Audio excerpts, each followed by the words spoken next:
I want you to think about your favorite game. What draws you to it? How do you feel when you're playing it? For many people, their most memorable gaming experiences are ones in which they can completely lose themselves. When captivated by a good game, time melts away. Hours seem to pass in minutes, and minutes stretch into hours. There's a loss of any sense of self, as well as the world outside, allowing the player to focus entirely on their task at hand. This focus allows for the player to direct all of their energy into one place, significantly increasing reaction time, complex decision-making, and physical and mental performance. The state of total immersion is referred to as flow, and is what I believe draws many into the gaming world, leaving players with a strong sense of enjoyment and fulfillment. But what is this flow state exactly, and what causes it? Hungarian psychologist Mihaly provides answers to this in his book, Flow, The Psychology of Optimal Experience. He defines flow as a state, induced through a matched degree of skill and difficulty, in which a person becomes fully and utterly immersed in what they are doing. He then charts 8 key principles which, put together, are conducive to the flow state. In this video, I would like to explore these concepts and how game developers can utilize them to create an optimal gaming experience. Mihaly points out that any task where a low level of skill faces a high degree of difficulty causes anxiety, whereas high skill against easy difficulty results in boredom. The first goal for game developers, then, should be to provide a challenge that pushes the limits of the player without frustrating or overwhelming them. The second element I'd like to highlight is clarity and goals. The goals set by the developers should be ones that engage the player, leading to an intrinsic motivation to complete them. In other words, the player should want to accomplish these tasks and feel like they're doing it of their own accord. Now, these goals will be highly variable depending on the game and audience demographic.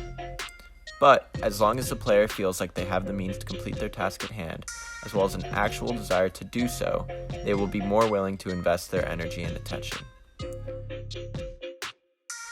Immediate feedback is super important in game development in order to let the player know how they're doing. If they're on the right track, they should be rewarded and encouraged, providing a feeling of gratification for what they've accomplished. Conversely, if they are losing, it should be made clear to them so that they can stop and rethink their strategy. Either way, this feedback provides them with a strong sense of agency and forward progression through the game.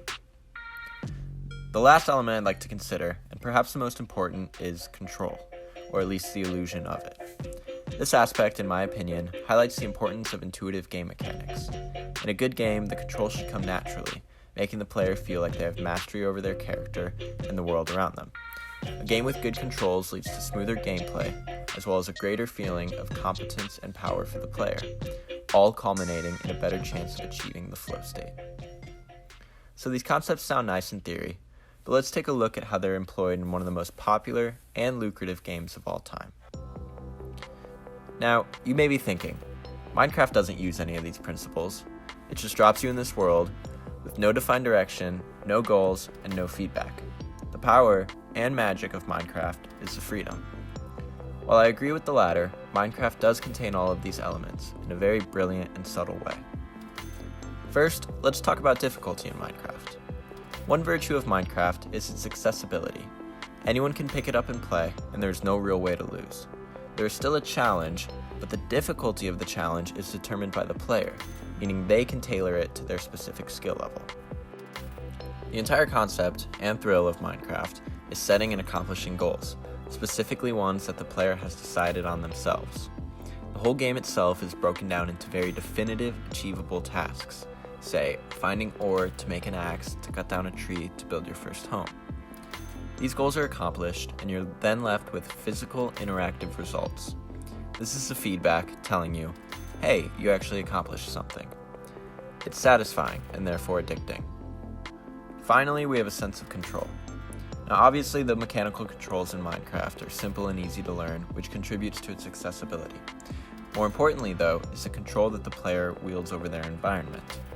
This much grander feeling of control, which is not always available in real life, gives the player a considerable feeling of power and potential to accomplish whatever they can imagine. Because of these reasons, I would argue that Minecraft is one of the games most conducive to flow, and therefore one of the most enjoyable. And it shows.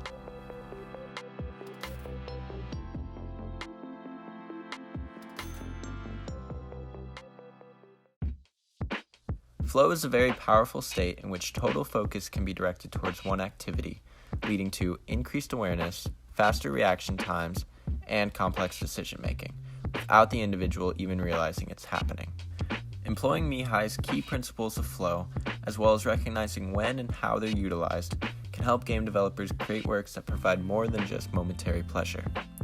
Balanced challenges, clear goals, immediate feedback, and a sense of control are all key elements that should be used to not only engage the user, but create a game that is absorbing, rewarding, and, above all, enjoyable.